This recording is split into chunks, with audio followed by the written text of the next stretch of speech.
But I'm going to ask Phil again, Steve, our psychologist, to tell me what he thinks Phil would do in these sort of situations. Like, this is what you might do in a cognitive behavioural therapy sort of process. How do you think he'd take to it? Do you think this could help him? Because I think cognitive behavioural therapy, one of the great, I'll quickly say this, one of the great worries people have is therapy. I'm going to sit in a room and they're going to ask me about how my dad touched me when I was a kid. My dad didn't touch me when I was a kid. Do you know what I mean? Like, it's sorry, like it's they're going to go through all this like weird shit, and it's going to be like, cognitive behavioural therapy is not that. Cognitive behavioural therapy is, you say, right, I've got a problem with XYZ, and they say, oh, have you thought about how your brain works a bit? I have, because I'm a therapist. Right, now about this worksheet, take that. Right, honestly, they'd even speak in that. Well, mine was an Italian, so he's speaking a more Italian. But anyway, I'm not going to do the accent. But they give you the worksheet, you take it home, you tick the boxes, you fill it in, you come back the next week, you talk about it, and then you go through that a few weeks. You know, you sort of have a think sometimes about stuff, and then you go back, and after a few weeks of this, things are starting to change for you, hopefully. So it's not this like talking cure. You have to sit and tell everyone about your childhood and how you lost the sack race.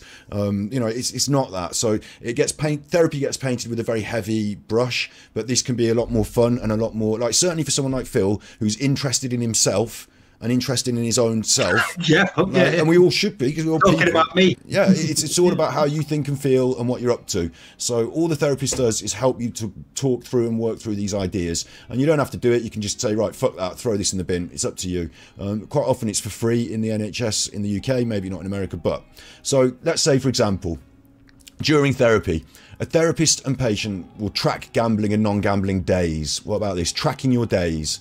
Patients are strongly encouraged to reward themselves for non-gambling days. How about that as a concept? Tracking his days. I think what's funny about that is that in Italy, in China they say, in China they say, I've got a remix of that on the chopping block. That's coming next week. Oh, yeah, cool. I've got a remix for that because Alt Insider keeps asking for it about Chinese language, so I've got his Charlie Chan one. Anyway, he'll like it as well. The idea that you track your gambling days is really interesting to me, because the detractors track everything. So Phil doesn't have to do it. But what do you think about that as a therapy starter point? Would Phil be up for tracking his gambling days, maybe it keeps account for him on the actual phone? Like, do you comment? Do you comment if you want? Do you comment? It's fine. Don't listen to me. Don't listen to me. Wait, don't listen to me. Do you comment? You don't even need me. You see, you're better off without me. You're better off without me. You in the comments. You in the comments. You just do the comments. I'll go ahead. You fuck that. Oh, I used to have a podcast once. I used to have a podcast once, and then they started doing the comments. They think they're clever in the comments. You. Hello, everyone. I'm Steve of the Dead. This is us. It's midnight. It's always midnight. It can't be good. Be naughty. Oh. Right. Okay. So yeah. I think he could, but you know, I think he could track his day. It's a fine sort of thing, because again, you are sort of like saying, look, here, keep not only like track to sort of like restrict your behaviour, but so that you can see the extent of the problem. When you look at a month and see like more than half of it you've spent. You know, you've been gambling at least some point. Obviously, yeah, we are assuming Phil's going to do this in good faith. It makes it very hypothetical, but yeah, assuming Phil engages to the point where he's going to take part, then. Well, does he want to? Yeah, is he up for this? This is the question. Probably not. No. He doesn't think he's got a problem, but assuming that he is somehow finding himself in therapy for a self-admitted gambling addiction problem, we are. Treatment path. No, the thing is, right, if you ask me, even as a drinker back then, or smoking now, like, and said, like, I've got a worksheet for you, here is the worksheet, all you have to do is write in this box every time you do XYZ, and we're going to talk about it next week. I'd be like, alright, I can do that. No, it's no fucking skin off my nose. Like, in fact, I'm going to learn something about my behaviour here. Just log in. People do it with their phones for their meals and all stuff like that, don't they? You know, like you know, track all sorts of shit. Yeah. You track your sleeping, don't you? People. Exactly, a sleep tracker. So. I'd see it a bit like that, so I'd be surprised if he was unwilling. But like, anyway, the next part of that is reward yourself for not gambling days. So if you choose not to play Champions, you're allowed to take some of the money that you would spend on Champions and actually give yourself a different reward, be it a chicken sandwich or a yeah, because he went like really well last time. Yeah, or whatever you've chosen. I don't know. Well, I wonder what other rewards Phil could give himself other than gambling, and whether he'd be up for that. You know, gin. Like, maybe that's a bad example, isn't it? Yeah, but like like a hand job from a hooker under a bridge isn't really where we were trying to go with this. But saving up for a decent wig for his Ken costume. Another wig, yeah. Buy yourself a selection of cosplay. That's quite interesting, because then you like have to look at your behaviour to find like what reward you think would be appropriate. You know, is it possible? Basically, you don't want to replace the one vice with another. You don't want to say like, you know, reward yourself for not gambling by like, you know, maybe you buy a drink, or maybe you treat yourself to a cake or something like that. You don't want to push somebody down, like, because you're just kicking the can down the road. You're not addressing the underlying. This is advice from CBT as well, though, like to reward yourself. Yeah. But they're not being specific. Behaviour is where the B comes from. No, it's not being specific, because it's going to vary from person to person. Yeah. What you think. So I got a question there. Do you think that maybe this is how the gambling started? Do you think that WWE Champions is the reward in those moments for something? Like, do you think that if you would take it away and say, what do you want as a reward? He'd say, well, that. I like doing that. Yeah.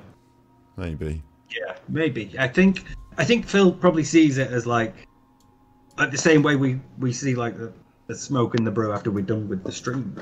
You know, when we go off and we're done. We've done a thing. Yeah. Oh, cool. It's probably the same sort of way. Probably to relax and unwind more than anything else, rather than like addiction to. Yeah, no, not in that regard. Okay, how about this then? Like, you'd have to leave the house, but instead, if you don't do a WWE Champions, you're allowed to go for a massage, or like, you know. Yeah, go to the cinema. Go like.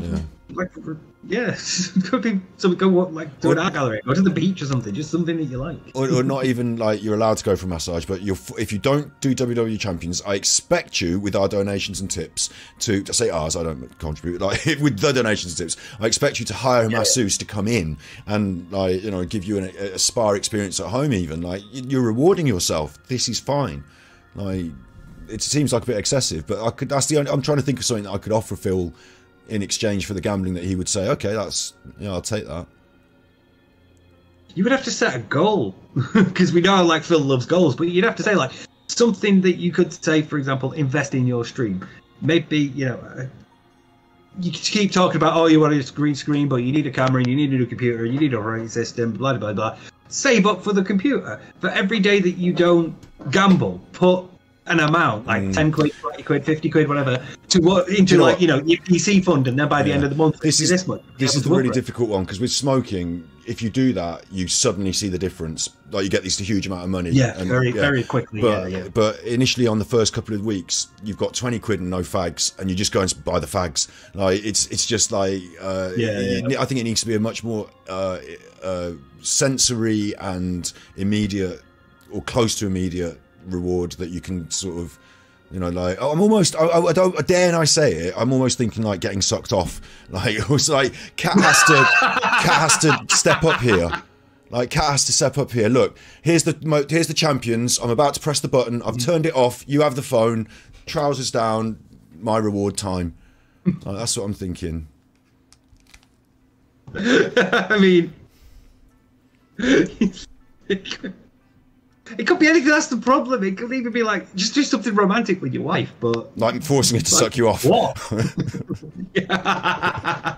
Sorry to be incredibly chauvinistic there. Not forcing her, just Darling, heavily encouraging. We said we would be together in sickness and in health. I've got a complaint.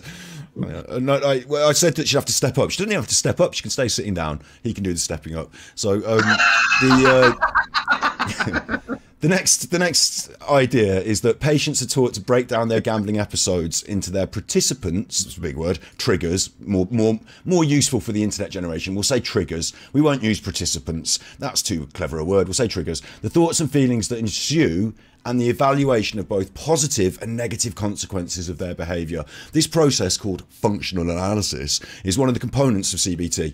It's typically learned early, and it consists of a chain of thoughts, feelings and actions. It's this thing of talking through the process.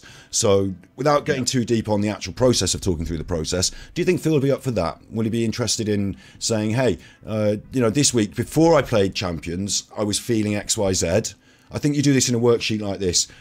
the thing that happens that you're trying to work on, so it goes in the middle, how you felt before it, how you felt after it, you know, what triggered it, and how it worked out. Do you think he'd be up for that? Maybe filling in and what would that look like? Maybe. I think he'd be well up for that, because that's just talking about him. Yeah. What you'd have to that could be a podcast. Yeah, he should do a podcast where he talks about himself for like an hour and a half, maybe every day. Yeah. But that's the bit though, because you would have to be open about it. So Phil, who likes talking about himself, likes to paint himself in the best picture, whereas here you are actually having to be like quite critical and quite, you know, you can't varnish anything. You have to present it as the truth. You say critical. I would also say maybe honest, because, like, again, I'm going to be very charitable. I'm going to be very charitable here and say that when I go to these therapists, I know that the therapist is never going to sort of, unless I've, like, you know, murdered a child or something, like, which I obviously haven't. You know, I wait for them to at least get to 16. So anyway, the idea that a therapist is a safe space and, like, you know, you just say whatever, and like I said earlier, it's all these other factors that are causing me to feel like this. It's not because I'm a bad person, so I'll just tell you everything and you'll help me with it, you know. Like, critical, yeah, you know, you're being self-critical, but honest as well, you know. Why did I feel like this, and then I did this thing? It can be quite soft as well, can't it? Yeah, I think he would engage with that bit, but then you've got the point where, having listed everything that you felt, you now have to, like, unpick why you felt like that. What made you assume that this outcome would happen? Well, you have a bit of a go at like, look at everything. So I think that's the bit where he would struggle. But the bit where he's like, oh yeah, so yesterday, well, I got up and we door-dashed and I felt great. And then, you know, I played Champions for a bit. I don't know if you're ripping him or if you're just telling the truth now. No, that's the thing. Exactly. It's just hard to know. But the point is, those are the bits where he would be okay with it, because those are like the bits where he's just retelling your daily events. But if you ever said, okay, right, why did you do that? Those are the bits where he struggles. Do you know what? Imagine this. Imagine this. Being honest. You are a psychologist. Imagine this. You're running a few CBT classes, yeah?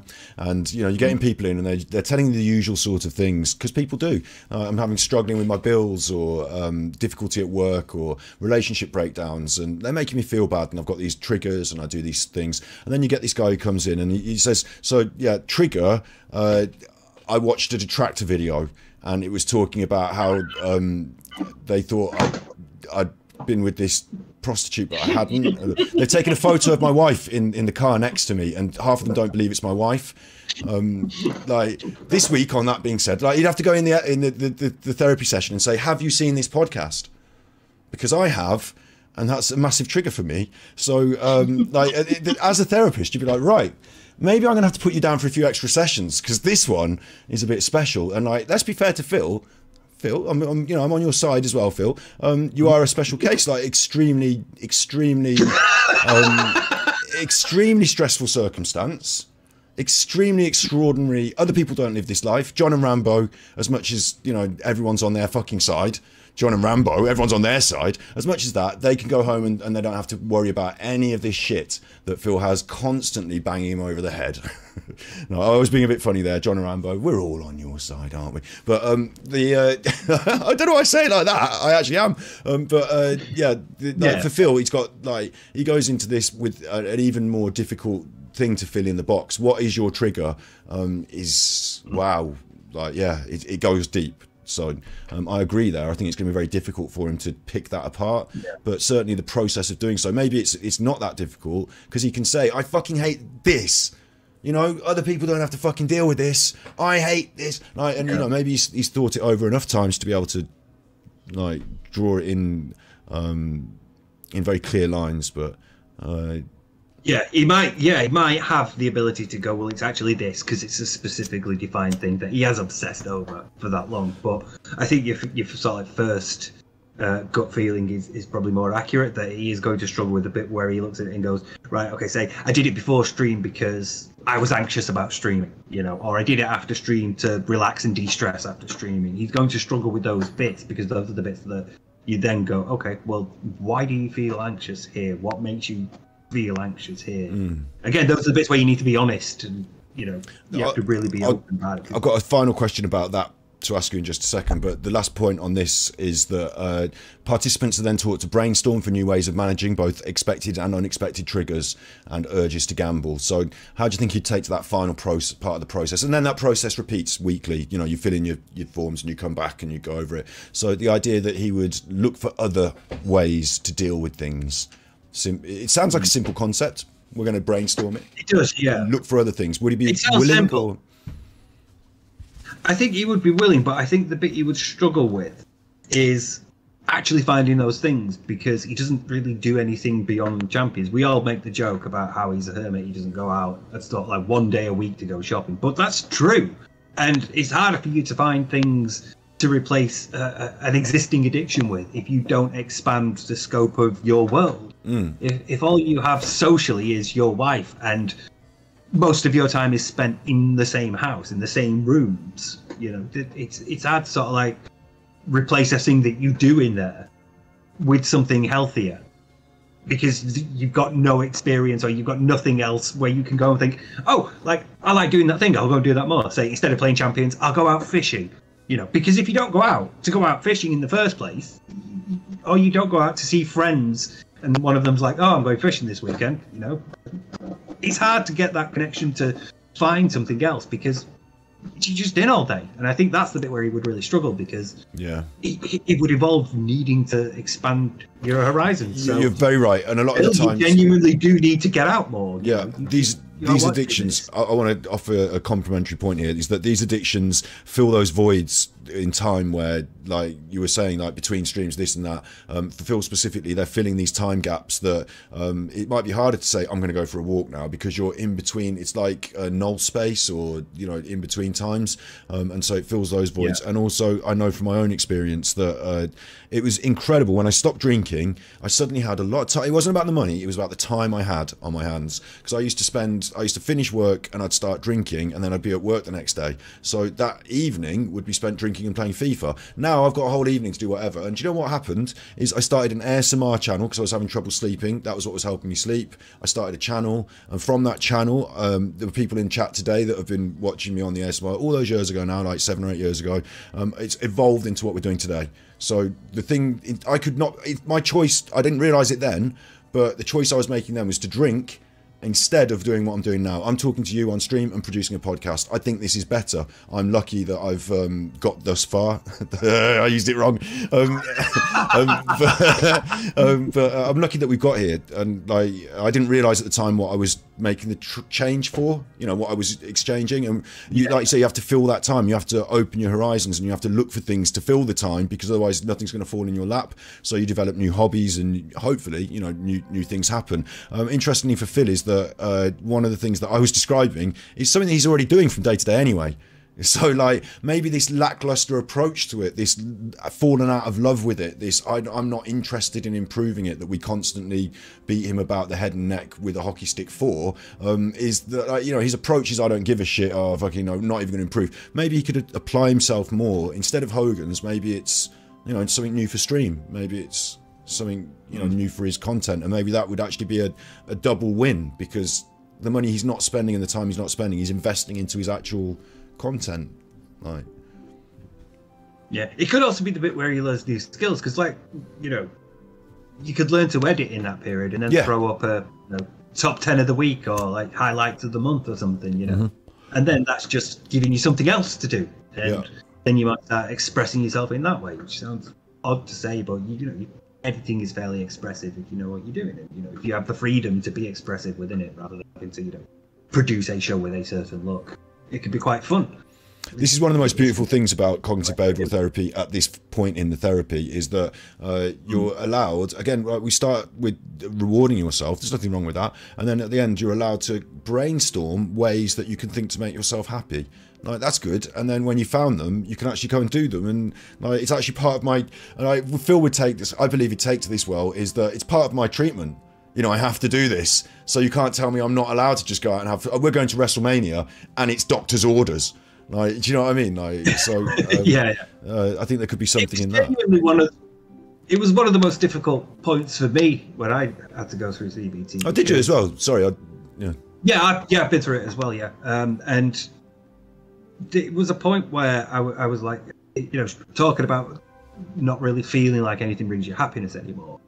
And therapist said, what did bring you happiness?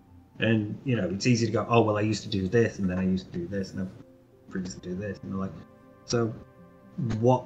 So like stopped. Why did you stop feeling the joy of it? Not why did you stop doing it, but what made you stop feeling happy with it, and what other things did you do that made you feel happy? It just really started like making me think. I'm going, yeah, I do find happiness in life here and there. I can do it. It is possible.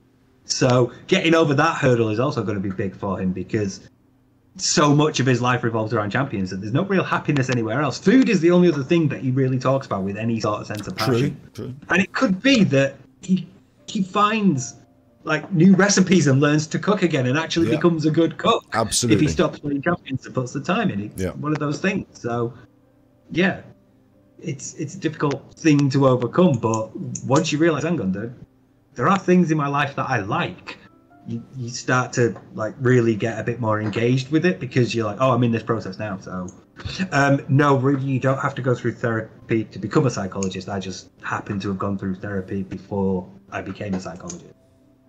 It's not a requirement, although you do get, depending on what type of psychologist you are, you will get taught CBT basics.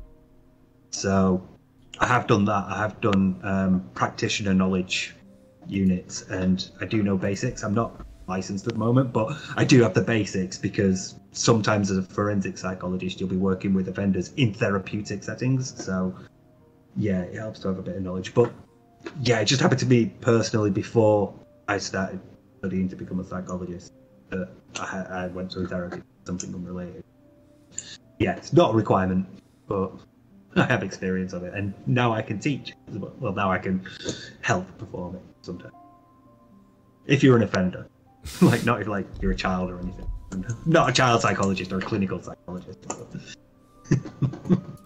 So we've been through a good run through here today about gaming addiction, dependence. We've given some people some ideas about how to maybe break from it.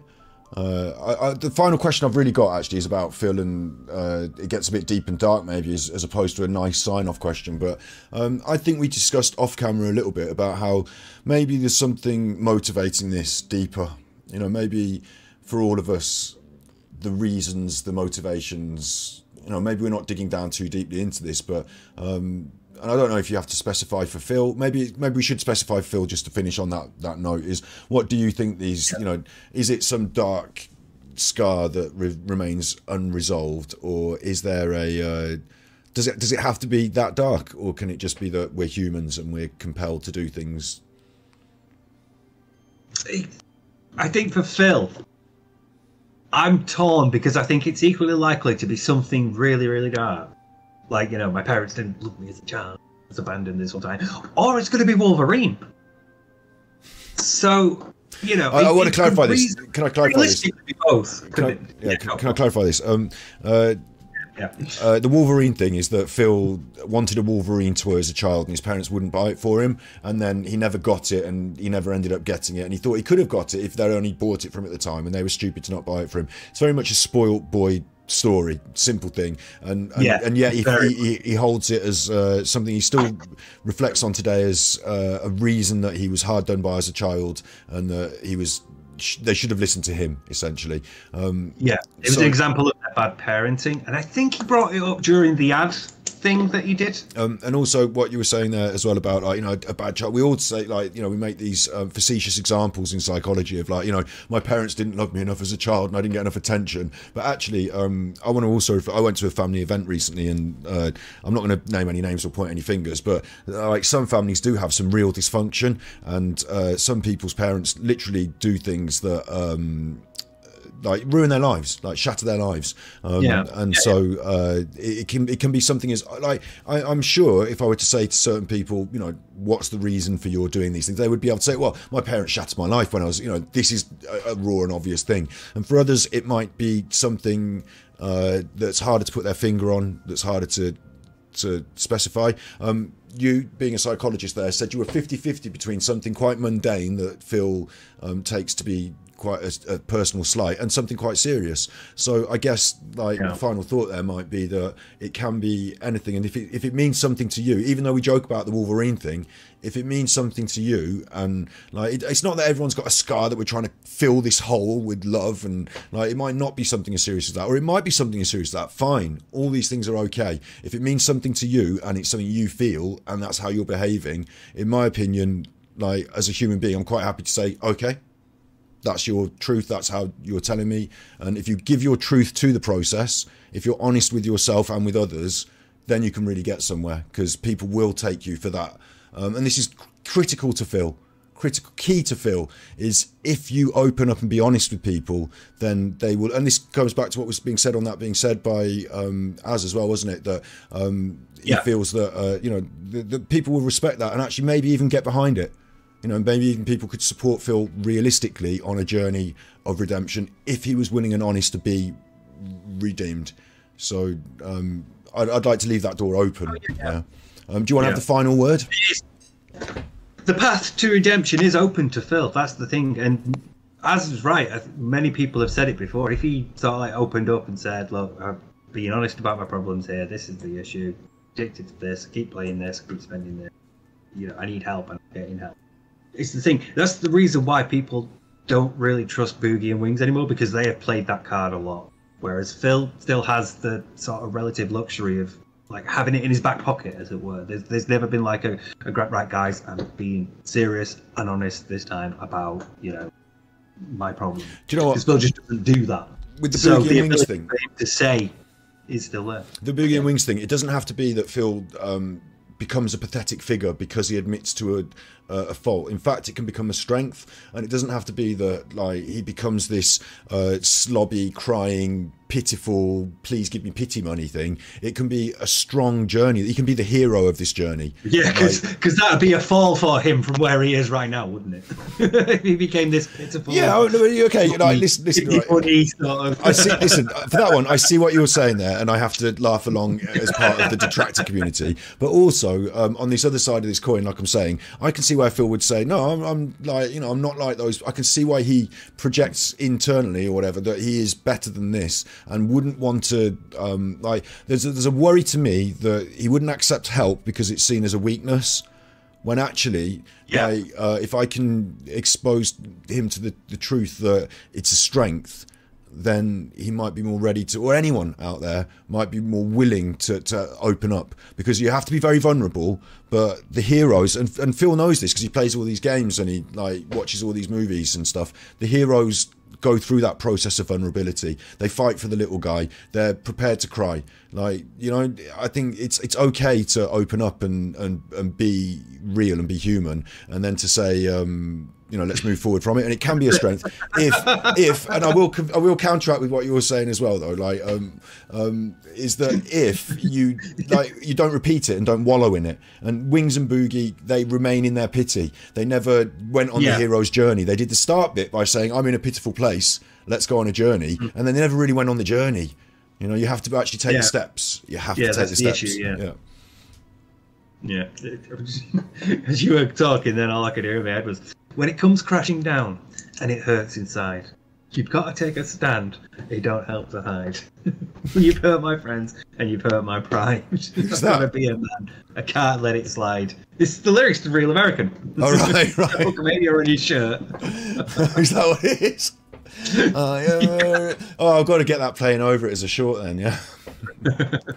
No, don't they like what's he called? The guy who sings Rick Derringer. Like absolute, like they will get you for copyright. They'll copyright. They'll content ID that like quickly. So. That'd be an episode, wouldn't it? Rick, Rick Derringer took down my channel expose.